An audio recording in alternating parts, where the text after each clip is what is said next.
Hi, I am Dr. Radhakrishnan Nair, practicing gynecologist with special interest in andrology and sexual medicine from Cochin.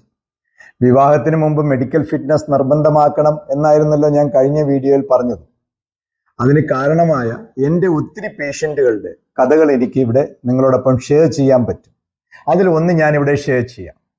എന്നെ കാണാൻ വന്ന അമേരിക്കയിൽ ജോലി ചെയ്യുന്ന 42 വയസ്സുള്ള ഒരു നഴ്സിന്റെ അനുഭവം ഞാനിവിടെ പങ്കുവയ്ക്കാം. അവർ മലയാളിയാണ്, സ്ഥലം ഞാൻ മെൻഷൻ ചെയ്യുന്നില്ല കേട്ടോ. നഴ്സിംഗ് കഴിഞ്ഞ് 3 വർഷം കഴിഞ്ഞപ്പോൾ വിവാഹം കഴിച്ചു. കുട്ടി ജനിച്ചതിന് ശേഷം ഭർത്താവിനൊപ്പം അവർ US താമസം മാറി. 14 വർഷം അവരുടെ ജീവിതം വളരെ മനോഹരമായിരുന്നു. പക്ഷെ മെല്ലെ ഭർത്താവിൽ വ്യത്യാസങ്ങൾ കാണാൻ തുടങ്ങി. ദിവസവും മദ്യപിച്ചിട്ട് വന്നിട്ട് ഉപദ്രവിക്കുക പതിവായിരുന്നു. ഭർത്താവിന് വേറെ പല റിലേഷൻഷിപ്പ് ഉള്ളത് ഭാര്യ അറിഞ്ഞതുമില്ല. പ്രശ്നങ്ങൾ സഹിക്കാൻ പറ്റാത്തതിനപ്പുറമായപ്പോൾ അവർ അയാളെ ഡിവോഴ്സ് ചെയ്തു. നമ്മുടെ മുന്നിൽ ശക്തി കാണിക്കുന്നവരല്ല, പ്രശ്നങ്ങളിൽ വിജയിക്കുന്നവരാണ് ഏറ്റവും ശക്തരായ ആളുകൾ എന്നാണല്ലോ പ്രമാണം. ഈ നഴ്സ് വിവാഹമോചനത്തിന് ശേഷം അവളുടെ കരിയറിൽ ശ്രദ്ധ കേന്ദ്രീകരിച്ച് മകളെ വളർത്തി. മകൾ കോളേജിൽ അഡ്മിഷൻ മേടിച്ചു കഴിഞ്ഞപ്പോൾ കൂട്ടുകാരെല്ലാം കൂടി അവളെ രണ്ടാമതൊരു വിവാഹത്തിന് നിർബന്ധിച്ചു. അങ്ങനെ അവർ നാട്ടിലുള്ള ഒരു മാട്രിമോണിയൽ സൈറ്റിൽ രജിസ്റ്റർ ചെയ്തു. ഒരൊറ്റ കണ്ടീഷൻ വെച്ചു, കല്യാണം കഴിഞ്ഞാൽ US അവരോടൊപ്പം പുരുഷൻ ചേരാൻ തയ്യാറായിരിക്കണം. നിരവധി പ്രപ്പോസലുകൾ അവരെ തേടിയെത്തി. പക്ഷെ അതിൽ ഒന്ന് അവർ സെലക്ട് ചെയ്തു. മധ്യ കേരളത്തിൽ നിന്നുള്ള 42 വയസ്സുള്ള അവിവാഹിതൻ, മുമ്പ് ഡൽഹിയിൽ മാധ്യമങ്ങളിൽ ജോലി ചെയ്തിരുന്നു. ഇപ്പോൾ നാട്ടിൽ ഒരു റിലീജിയസ് ഇൻസ്റ്റിറ്റ്യൂഷനിൽ വർക്ക് ചെയ്യുന്നു അയാൾ. അവർ ചാറ്റ് ചെയ്യാനും വീഡിയോ കോളിൽ സംസാരിക്കാനും തുടങ്ങി. എല്ലാ കാര്യങ്ങളിലും സാമ്യം തോന്നി അവർക്ക്. വിവാഹം കഴിഞ്ഞാൽ ഉടൻ അയാൾ അവരോടൊപ്പം അമേരിക്കയിൽ പോകാൻ തയ്യാറായി. വിവാഹം ഉടനെ നടത്താനും അദ്ദേഹം ആവശ്യപ്പെട്ടു. പക്ഷെ അവർ ആദ്യം നേരിട്ട് കാണണമെന്നൊരു നിർബന്ധം പിടിച്ചു. അവസാനം അവർ കൊച്ചിയിൽ കണ്ടുമുട്ടി. ഒരാഴ്ച ഒരുമിച്ച് ചെലവഴിക്കാനായിരുന്നു അവരുടെ പ്ലാൻ. അത് കഴിഞ്ഞ ഉടനെ കല്യാണം. തുടക്കത്തിലെല്ലാം നല്ലതാണെന്ന് അവർക്ക് തോന്നി. മണിക്കൂറുകളോളം അവർ സംസാരിച്ചു. വിധി അവരെ ഒരുമിപ്പിച്ചതായി അവർക്ക് തോന്നി. പക്ഷെ അവർ അടുത്തിടപെടാൻ ശ്രമിച്ചപ്പോൾ അയാൾക്ക് ബുദ്ധിമുട്ടുകൾ നേരിട്ടു. അത് ആദ്യത്തെ അനുഭവം ആയതുകൊണ്ടാണെന്നും ടെൻഷൻ കൊണ്ടാണെന്നും വിശ്വസിപ്പിച്ചു. നഴ്സായതിനാൽ അവർ അത് വിശ്വസിക്കുകയും ചെയ്തു. പക്ഷെ അടുത്ത 2 ദിവസവും ഇങ്ങനെ തന്നെ സംഭവിച്ചപ്പോൾ അവർക്ക് സംശയം തോന്നിയിട്ട് ഗൂഗിളിൽ സെർച്ച് ചെയ്തിട്ട് എന്നെ കാണാനായി അവർ ഒറ്റയ്ക്ക് വന്നു. ഒരു സെക്ഷൽ മെഡിസിൻ പ്രാക്ടീസ് ചെയ്യുന്ന ഗൈനക്കോളജിസ്റ്റ് ഡോക്ടർ എന്ന നിലയിൽ സമാനമായ കേസുകൾ ഞാൻ മുമ്പ് കണ്ടിട്ടുണ്ട്. ഇരുവർക്കും ഒരു പൂർണ്ണ മെഡിക്കൽ ഫിറ്റ്നസ് ടെസ്റ്റ് നിർദ്ദേശിച്ചു. അതിൽ 2 പേരുടെയും സെക്ഷലി ട്രാൻസ്മിറ്റഡ് ഇൻഫെക്ഷൻ, അതായത് ലൈംഗിക രോഗങ്ങളുടെ ടെസ്റ്റും ചെയ്യണമെന്ന് ഞാൻ നിർദ്ദേശിച്ചു. അയ്യോ, അപ്പോൾ അദ്ദേഹം അത് സമ്മതിക്കില്ല എന്ന് പറഞ്ഞപ്പോൾ അദ്ദേഹം അറിയാതെ ആ ടെസ്റ്റുകൾ ചെയ്യാനായി ഞാൻ നിർദ്ദേശിച്ചു. എന്നെ കണ്ടത് ഒളിപ്പിച്ചു വെച്ചിട്ട് അവർ അദ്ദേഹത്തിനോട് നമുക്ക് 2 പേർക്കും ഒരു ജനറൽ മെഡിക്കൽ ചെക്കപ്പ് ചെയ്യാം എന്ന് അദ്ദേഹത്തിനോട് പറഞ്ഞു. ഇനി ഈ പ്രശ്നം വല്ല ഹോർമോണുകളുടെ കുറവ് കൊണ്ടാണെങ്കിൽ നമുക്കതൊരു ഡോക്ടറെ കാണിച്ച് പരിഹരിക്കാൻ പറ്റുന്നതാണ്. ഇങ്ങനെ പറഞ്ഞപ്പോൾ അദ്ദേഹം അതിന് സമ്മതിച്ചു.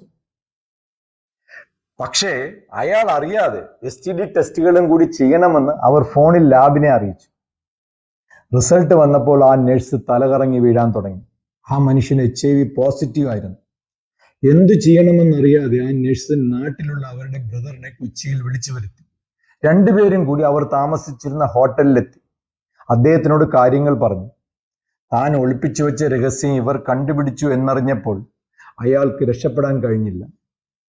അവരുടെ നിർബന്ധത്തിന് വഴങ്ങിയിട്ട് അയാൾ അയാളുടെ കാര്യങ്ങളെല്ലാം തുറന്നു പറഞ്ഞു.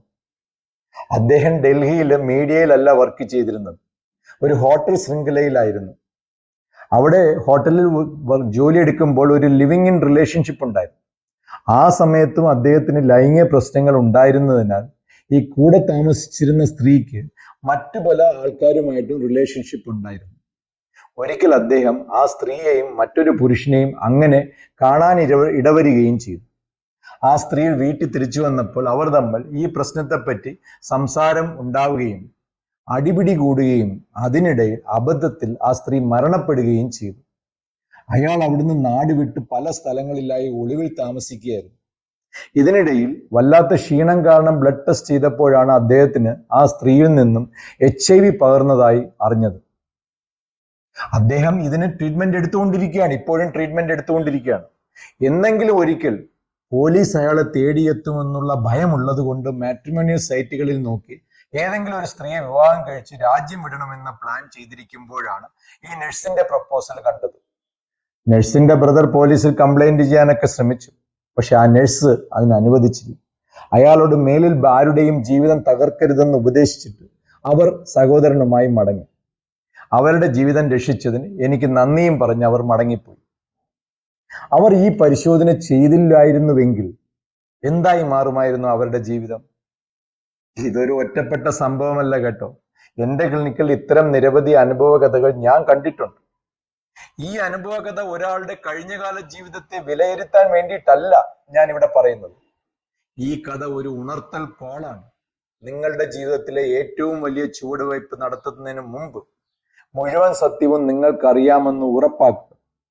ലൈംഗിക രോഗങ്ങൾ ഉണ്ടോ എന്ന് ടെസ്റ്റ് ചെയ്യാതെ വിവാഹം കഴിച്ചിട്ട് പ്രശ്നങ്ങളുമായി എൻ്റെ അടുത്ത് ഒത്തിരി പേർ കൗൺസിലിങ്ങിന് ഇതുപോലെ വരുന്നത് കൊണ്ടാണ് ഇങ്ങനെയുള്ള അനുഭവങ്ങൾ എനിക്ക് അറിയുന്നതും ഈ ദുരനുഭവം മറ്റുള്ളവർക്ക് വരാതിരിക്കാൻ വേണ്ടിയിട്ടാണ് ഞാൻ ഇവിടെ പറയുന്നത്.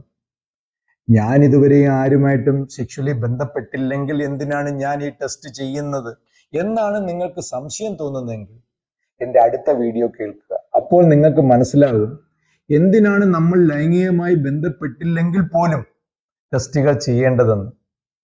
വിവാഹത്തിന് മുമ്പ് ഒരു മെഡിക്കൽ ഫിറ്റ്നസ് ടെസ്റ്റിനെ പറ്റി സീരിയസ് ആയിട്ട് ആലോചിക്കണം. അതിൽ പ്രത്യേകിച്ച് ലൈംഗിക രോഗങ്ങൾ ഉണ്ടോ എന്നുള്ള ടെസ്റ്റ് നിർബന്ധമാക്കേണ്ടതുണ്ടെന്നും കൂടി ഉറപ്പിച്ചു പറഞ്ഞതുകൊണ്ട് ഞാൻ ഈ വീഡിയോ ഇവിടെ അവസാനിപ്പിക്കുന്നു. കൂടുതൽ കാര്യങ്ങൾ അടുത്ത വീഡിയോയിൽ